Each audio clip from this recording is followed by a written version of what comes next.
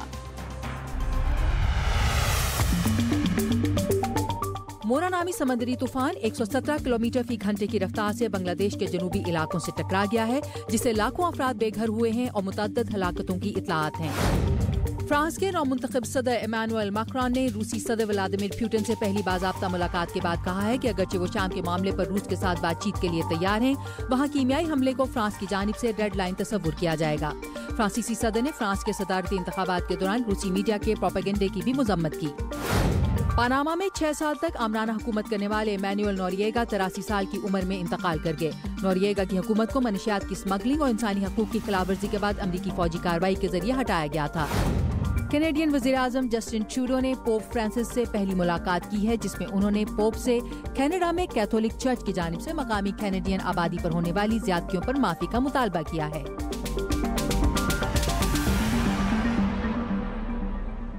اور social media پر اسی گفتگو کو آگے بڑھاتے ہیں کہ انٹرنیٹ پر کسی کو کیا کہنے کا حق ہے۔ اس پر سوالات صرف پاکستان میں ہی نہیں اٹھ رہے، بنگلہ دیش میں بھی پچھلے کچھ برسوں کے دوران بلاگرز کو قتل کیا گیا ہے۔ ایسے بلاگرز کے ناموں کی لسٹیں جاری ہوئی ہیں جن کے قتل پر عوام کو اکسایا گیا۔ آئیے ملتے ہیں جلا وطن بنگلہ دیشی ادیب اور شاعر توہن داس سے، جو اب امریکہ میں رہتے ہیں اور اظہار رائے کی آزادی کے فروغ کے لیے کام کر رہے ہیں۔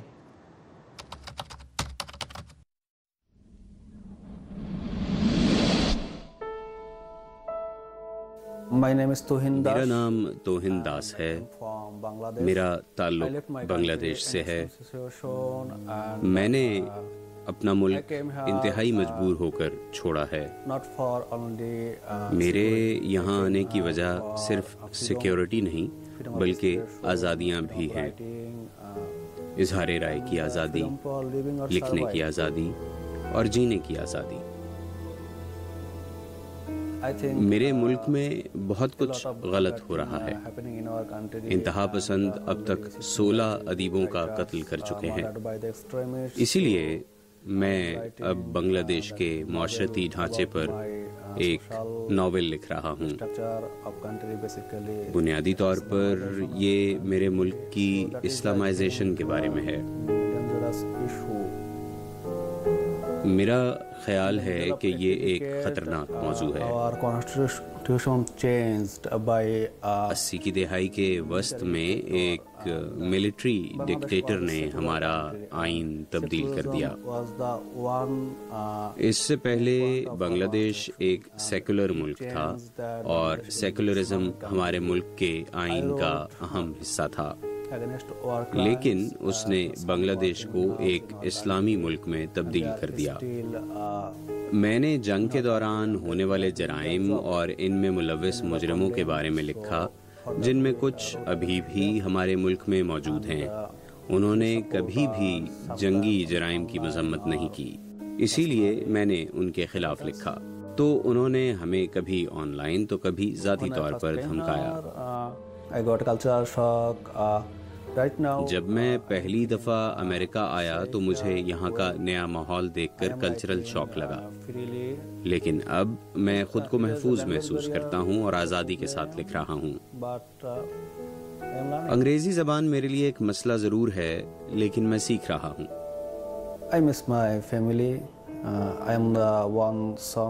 میں اپنے خاندان کی کمی محسوس کرتا ہوں۔ میں اپنے والدین کا اکلوتا بیٹا ہوں۔ میرے گھر میں میرے والدین ہیں اور ایک بھانجا ہے جو میرے ساتھ اس وقت سے رہ رہا تھا جب وہ صرف 2 سال کا تھا۔ After coming here, I joined Greater Pittsburgh Literary Society. I learned from them. یہاں آنے کے بعد میں نے greater Pittsburgh literary society join کی اور انگریزی زبان اور امریکی کلچر کے بارے میں سیکھا۔ میں نے اپنے ملک میں ماسٹرز کی ڈگری حاصل کی ہے اور انگریزی بھی سیکھی ہے، لیکن میرا تلفظ مختلف ہے۔ یہاں رہتے ہوئے میں ہر روز کچھ نیا سیکھ رہا ہوں۔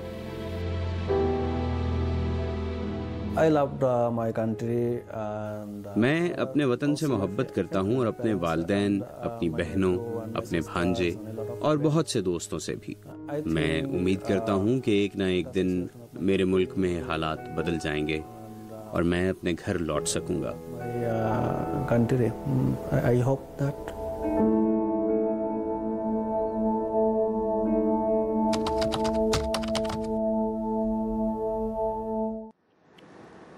اب ہمارا ہفتہ وار ایجوکیشن سیگمنٹ، جس میں آج ہم جا رہے ہیں امریکی ریاست کیلیفورنیا کی سلیکان ویلی، جو ایسی ٹیک کمپنیز کے لیے جانی جاتی ہے جن کی پروڈکٹس نے دنیا بھر میں ہی لوگوں کا رہن سہن بدل کے رکھ دیا ہے، جیسے گوگل، فیس بک، ایپل، اوبر وغیرہ۔ بالکل سارا، اور سلیکان ویلی میں کامیابی کے لیے صرف ایک اچھا آئیڈیا ہی کافی نہیں بلکہ کاروبار چلانے کی صلاحیت بھی بہت اہمیت رکھتی ہے۔ ایبسلیوٹلی، تو آج ہم آپ کو لے جا رہے ہیں ڈریپر یونیورسٹی، جہاں زور کتابی علم اور ڈگریز پر نہیں بلکہ غیر روایتی سوچ پر ہے، اور وہ بھی ایک منفرد انداز میں۔ Come with me, take the first step. زیادہ تر طالب علموں کو اس بات کا علم نہیں تھا کہ ڈریپر یونیورسٹی میں ان کا پہلا قدم ایک ارب پتی بزنس مین کے ساتھ یخ بستہ پانی کے تالاب میں اترنا ہوگا، لیکن ایسے غیر متوقع مناظر ڈریپر یونیورسٹی کا معمول ہیں۔ نائجیریا کی آئمہ اوہیوری خود اس تجربے سے گزر رہی ہیں۔ یہ آپ کے عام اسکولوں جیسا نہیں ہے، یہ ایک لحاظ سے آپ کو مجبور کرتا ہے کہ آپ اس سے زیادہ تصور کرنے کی کوشش کریں جو آپ ممکن سمجھتے ہیں۔ مثال کے طور پر سڑک کو آنکھوں پر پٹی بندھے ہوئے اور صرف زبانی اشاروں کی مدد سے عبور کرنا۔ اسکول کے بانی اور سرمایہ دار ٹم ڈریپر کہتے ہیں کہ ڈریپر یونیورسٹی عام روایات سے ہٹ کر کچھ کرنے کی سوچ کی حوصلہ افزائی کرتی ہے۔ لوگوں میں ہجوم سے علیحدہ دکھائی دینے کی اہلیت ہونی چاہیے اور غیر معمولی چیزیں کرنی چاہیے، اور اب جبکہ ہم سب دنیا بھر میں ایک دوسرے سے جڑے ہوئے ہیں اور لوگوں سے رابطے میں ہیں، تو یہ اور بھی ضروری ہے کہ لوگ روایتی سوچ سے باہر نکلیں اور کچھ مختلف کریں۔ لیکن ڈریپر کا کہنا ہے کہ کاروباری افراد کو سوچ اور کام کے لگے بندھے انداز سے باہر آنے کے لیے ایک خاص طرح کی انداز سوچ اور جذباتی استقامت کی ضرورت ہوتی ہے۔ میں لوگوں کے ذہنوں میں یہ بات بٹھانے کی کوشش کر رہا ہوں کہ کاروبار شروع کرنا بہت مشکل ہے، آپ پر بہت دباؤ ہوگا، اور ہم چاہیں گے کہ اس پروگرام کے مکمل ہونے پر آپ اس دباؤ کو قابو میں رکھنے کے قابل ہو سکیں جو آپ محسوس کریں گے۔ اور یہی وہ اہلیت ہے جو اوہیوری 7 ہفتوں کے اس کورس سے سیکھنا چاہتی ہیں۔ اپنے اور اپنے نئے کاروبار کے بارے میں تمام منفی خیالات اور تنقید کا مقابلہ کرتے ہوئے کامیابی حاصل کرنا، میں یہی سیکھنا چاہتی ہوں۔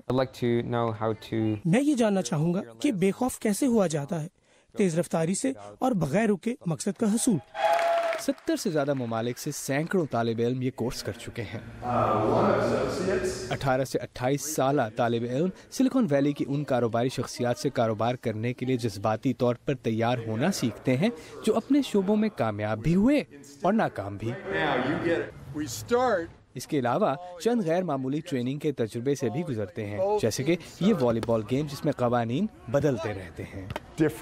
مختلف چیزیں ہونا شروع ہو جاتی ہیں جس سے ان کے ذہن کھلنا شروع ہو جاتے ہیں اور وہ ایسے سوچنا شروع کر دیتے ہیں جیسے سب کچھ ممکن ہو۔ اسکول کی انفرادیت کے عین مطابق یہ طلباء گریجویٹس سپر ہیروز بن جاتے ہیں۔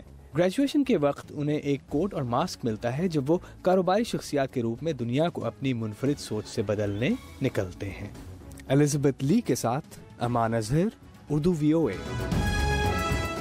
یہ تو تھی ایک منفرد یونیورسٹی، لیکن منفرد آئیڈیا اپنی جگہ، لیکن آئیڈیا کی ٹائمنگ بھی بڑی اہم ہوتی ہے۔ اب فجٹ اسپنرز کو ہی لیجئے، جیسے آج کل دنیا کے بہت سے ملکوں میں بچے فجٹ اسپنرز کے دیوانے ہوئے ہوئے۔ بالکل، 90 ارب ڈالر کی کھلونے کی انڈسٹری کو گھما کے رکھ دیا ہے ان اسپنرز نے۔ اور حالانکہ اس کا پہلا ماڈل 1993 میں ایک امریکی خاتون کیتھرین ہیٹنگر نے اسے پیش کیا تھا، اور اس کا مقصد تھا کہ بچوں کو فوکس کرنے میں مدد دی جائے۔ لیکن کھلونے بنانے والی کمپنیز نے تو اس وقت ان پر فوکس کرنے سے انکار کر دیا، لیکن جب 2005 میں کیتھرین کے پیٹنٹ کی مدت ختم ہوئی تو اس کے بعد سے بہت سی چھوٹی بڑی کمپنیز فجٹ اسپنرز بنا رہی ہیں۔ بچوں میں یہ اچانک کیسے مقبول ہو گئے پتہ ہی نہیں چلا، لیکن جب کروڑوں کی سیل ہو تو پھر وجہ کون پوچھتا ہے؟ رائٹ، اور میرے خیال میں وجہ پوچھیں گے پیرنٹس کہ کیوں بک رہے ہیں۔ یہ دیکھیں، اسپنرز جو ہیں اچھا فوکس کرنے کی مدد کر رہے ہیں آپ کو۔ اب میرا پورا فوکس تو اس کے اوپر ہو گیا، تو میں اپنے کام کے اوپر کیسے فوکس کروں گی؟ میرے والا تو ہے بھی گولڈن اور گرین اور اتنا خوبصورت لگتا ہے جب یہ اسپن کر رہا ہوتا ہے، تو مجھے تو فوکس اسی پہ رہتا ہے، تو کام اس کو کرتے ہوئے پوری اٹینشن جو ہے وہ ڈائیورٹ ہو گئی ہے اس کے اوپر۔ بٹ شو تو اپنا کرنا ہے، اور شو اب ہمارا ہو رہا ہے ختم کیونکہ آج کا ٹائم ہو گیا ہے۔ اب یہ تھا آج کا ویو 360، آپ کو کیسا لگا ہمیں ضرور بتائیے گا۔ فیڈ بیک کے لیے آئیے ہمارے فیس بک پیج پر facebook.com/VOA Urdu۔ کل پھر آپ سے اسی جگہ اسی وقت ملیں گے۔ We are spinning and you have a nice evening.